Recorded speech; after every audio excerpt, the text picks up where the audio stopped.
Well, today is a preliminary hearing where a judge will decide whether or not there's enough evidence to proceed with the trial. As we speak, Timothy Piazza's parents are visibly upset in the front row in the court. They're clenching their hands as the prosecution begins to show a 3-hour edited version of the extensive surveillance video documenting the harrowing last moments of their son's life on February 2nd and 3rd. We're told the video will also show some of the repeated falls he suffered. Prosecutors say the Penn State sophomore died 2 days after suffering a traumatic brain injury and shattered spleen following heavy drinking during a hazing acceptance ceremony.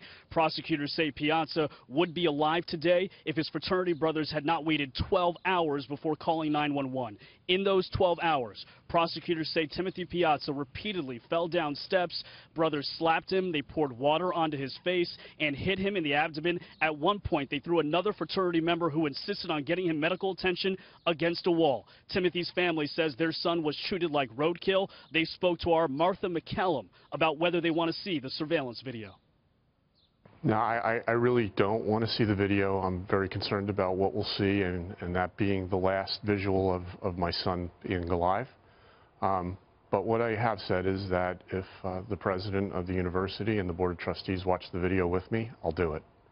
Because they're capable of making significant change, and that's really what we want to see.